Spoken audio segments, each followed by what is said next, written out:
আমরা যখন নির্বাচন করছিলাম তখন আমাদের প্রত্যেকের ইস্তেহার ছিল, আমাদের একটা স্লোগান ছিল, স্বপ্নের ক্যাম্পাস গড়ার পথযাত্রী, আমরা থামবো না।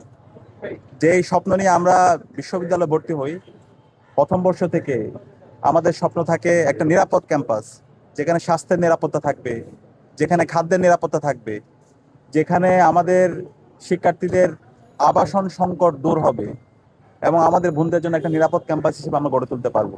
ইতিমধ্যে আমাদের যে কাজ, সে কাজের সম্পূর্ণ আপডেট আপনাদেরকে আমরা দ্রুতই সোশ্যাল মিডিয়ায় দিয়ে দিব এবং প্রত্যেকটা কাজের বিস্তারিত প্ল্যান এবং কতটুকু বাস্তবায়ন হয়েছে এবং কি কি বাকি আছে সেটা সহ আপনাদেরকে আমরা জানিয়ে দিব। বিশ্ববিদ্যালয়ের 104 বছর অনেকগুলো সংকট তৈরি হয়েছে। স্বাধীনতার 5 দশকে অনেক বড় বড় সিন্ডিকেট তৈরি হয়েছে। তো আমরা সবগুলো আইডেন্টিফাই করার চেষ্টা করেছি এবং প্রত্যেকটা সিন্ডিকেটকে আমরা ভেঙে দেওয়ার চেষ্টা করছি।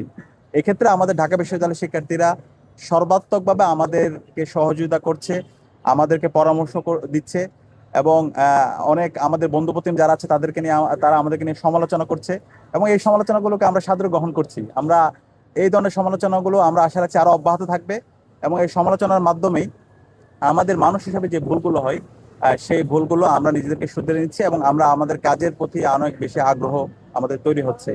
তো আজকে আমাদের কমন রুম এবং ক্যাফটেরিয়া সম্পাদকের পক্ষ থেকে বিশ্ববিদ্যালয়ে আমাদের যে ক্যাফটেরিয়া গুলো আছে সেখানে কমন রুম গুলোতে আমরা পানির ফিল্টার দিচ্ছি। আমরা এই প্রজেক্ট বাস্তবায়ন করার জন্য ডাকসুর কমন রুম ও ক্যাফটেরিয়া সম্পাদক উম্মে সালমাকে আন্তরিক ধন্যবাদ জানাচ্ছি। একই সাথে আপনারা জানেন, আমরা বারবার বলছি, আমরা যা বলেছি তা তো বাস্তবায়ন করবই, এর চাইতে আমরা 5 গুণ বেশি কাজ করবো ইনশাআল্লাহ। ইনশাআল্লাহ। আমাদের বিশ্ববিদ্যালয়ের শিক্ষার্থীদের দীর্ঘদিনের একটা দাবি ছিল, সেটা অনেক দিনের দাবি, আমাদের সন্ধ্যাকালীন বাস চালু হওয়া। এই সন্ধ্যাকালীন বাসটা আমরা আগামীকালে চালু করছি। সন্ধ্যাকালীন বাস চালু করা এটা সম্পূর্ণ ডাকসুর উদ্যোগে করা হচ্ছে। আমরা ইউজিসির সাথে কথা বলে ইউজিসির চেয়ারম্যান মহোদয় আমাদেরকে আন্তরিকভাবে সহযোগিতা করেছে এবং একই সাথে আরেকটি যে দীর্ঘদিনের দাবি, শনিবারের বাস চালু করা। শনিবারে আপনার যেন অনেক পরীক্ষা থাকে এবং সন্ধ্যাকালীন অনেক শিক্ষার্থীরা টিউশনিতে যায়। তো এই শনিবারের বাসটাও আমরা খুব দ্রুতই আমরা চালু করব এবং কুমিল্লা পর্যন্ত বাস, এটা আমাদের যখন আমরা ক্যাম্পেইন করছিলাম শিক্ষার্থীরা বারবার বলছিল, ভাই আমাদের কুমিল্লা পর্যন্ত বাস দেন। তো এটাও আপনারা খুব দ্রুত আলোর মুখ দেখতে পাবেন ইনশাআল্লাহ। ইনশাআল্লাহ। আর আমাদের কিছু হল আছে বাইরে, যেমন মৈত্রী হল, এরপর হচ্ছে ফজিলাতুন নেসা মুজিব হল।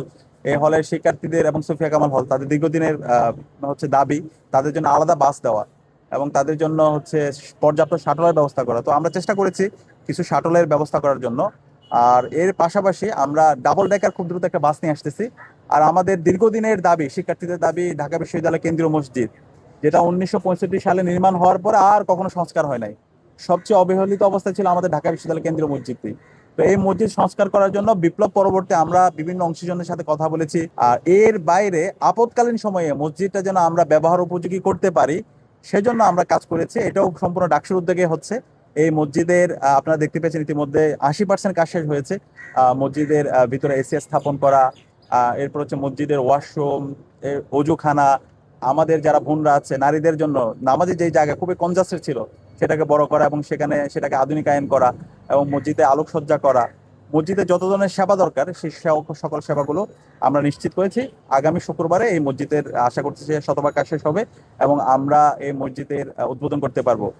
পরবর্তীতে এই মসজিদটা আমাদের প্ল্যান, এটা একটা কমপ্লেক্স হবে এবং এই কমপ্লেক্সে আমাদের নারীদের জন্য অর্ধেক জায়গা থাকবে।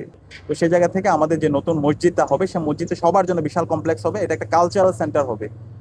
এর বাইরে আপনারা দেখতে পেয়েছেন আমাদের ঢাকা ইউনিভার্সিটির নারী শিক্ষার্থীদের জন্য আমরা হলগুলোতে স্যানিটারি ন্যাপকিন ব্যবস্থা করছি তাদের জন্য কিটের, এবং হচ্ছে আমাদের অ্যাক্সেস গেট স্থাপন করব। সেটা হচ্ছে ফজিলাতুন নেসা মুজিব হল দিয়ে শুরু হবে। শিক্ষার্থীরা যেন তাদের একটা কার্ড থাকবে, কার্ড দিয়ে তারা হলে ঢোকা এবং হলে বের হওয়া, এই কাজগুলো তারা করতে পারবে।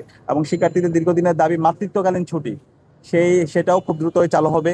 শিক্ষক মূল্যায়ন পদ্ধতি, যেটা দীর্ঘদিনের দাবি শিক্ষার্থীদের, সেটা নিয়ে আমরা মিটিং করে এসেছি। আমাদের দ্বিতীয় কার্যনির্বাহী মিটিং এ সেটা সিদ্ধান্ত হয়েছে। সেটারও দ্রুত আপনারা দেখতে পাবেন বাস্তবায়ন। এবং আমাদের হচ্ছে রেজিস্টার বিল্ডিং এর অটোমেশন, সেটা নিয়ে আমরা কাজ করছি। এবং সব মিলিয়ে আমরা প্রত্যেকটা জায়গায় আমাদের যে ইস্তেহারগুলো দিয়েছিলাম, আমরা যে পরিকল্পনাগুলো দিয়েছিলাম সেগুলো নিয়ে কাজ করছি।